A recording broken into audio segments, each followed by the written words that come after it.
Hello viewers, this is Thomas Naylor, Movie Maker Code Dot. Now what I'm going to do to you is I'm going to teach you a lesson that I should have learnt earlier and I should have really done earlier, how to look after something like this. Now, most people would have thought, well, it's really easy to look after this. No, it isn't. So I learnt my hard way of how to look after this. Now, this is what you use on a remote control car, and if you don't look after this, you can actually damage it.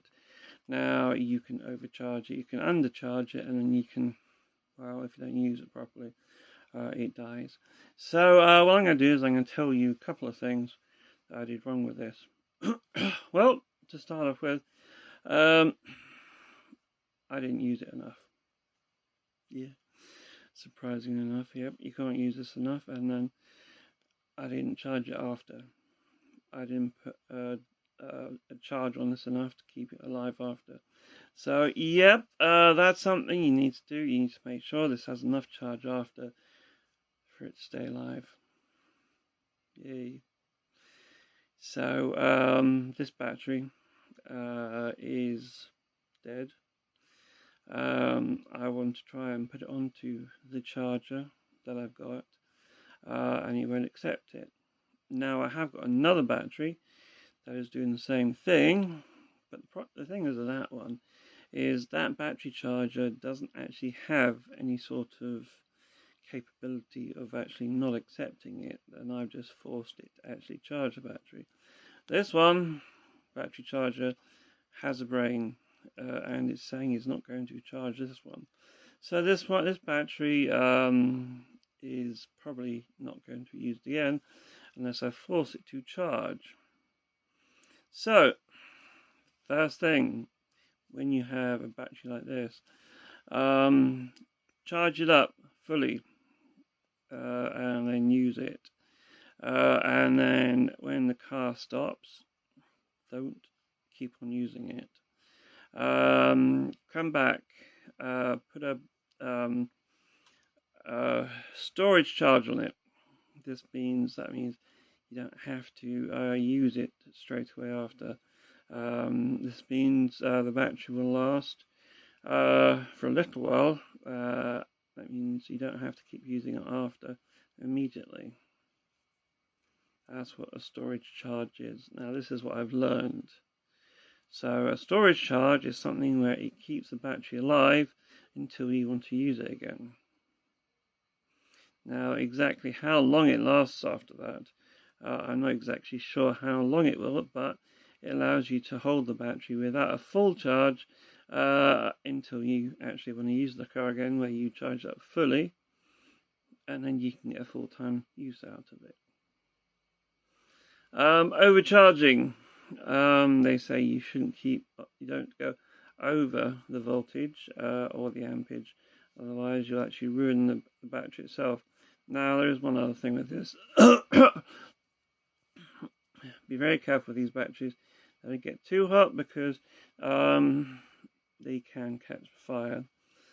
Yes, I'm being serious, because these batteries are made out of the stuff that the cars actually catch fire on. So do be careful with this stuff, because this stuff will catch fire if you actually don't pay attention.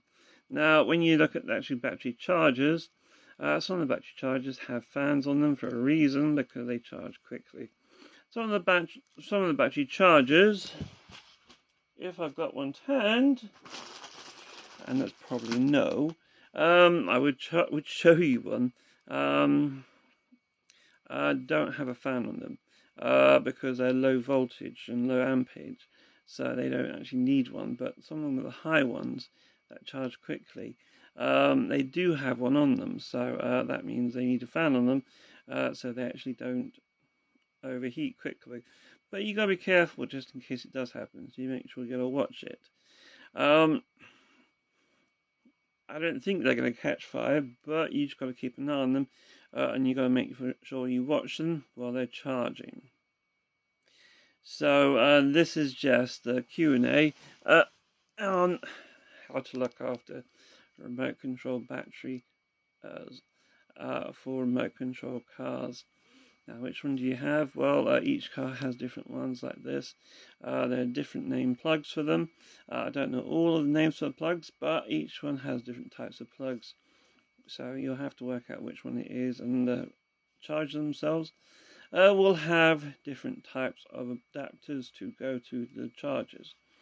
So you've got to make sure you have the correct ones, and then on the actual charger, this one, you have different settings, so then you have different settings for it.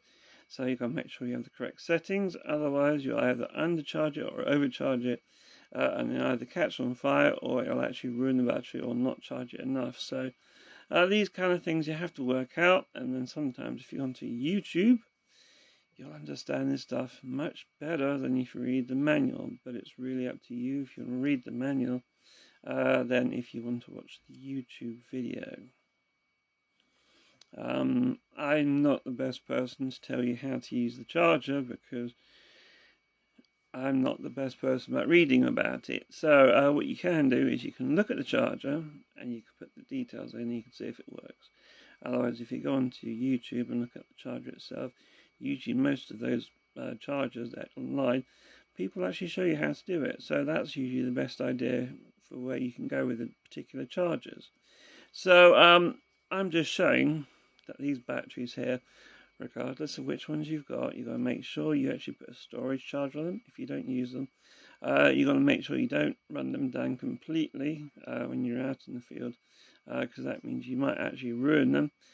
So make sure you do actually have some voltage left in them, and that means when you do want to use them, you can charge them up properly, and then you can actually full use out of them. That's how you look after a battery like this. The batteries like this, they come in big, small, medium and large. So it doesn't matter what battery you're on about, it can be for anything. So I hope you found this video useful, because I have actually found that actually cost me a bit of money now. So I'm not sure if I can get this battery back to health, but I'll see what I can do.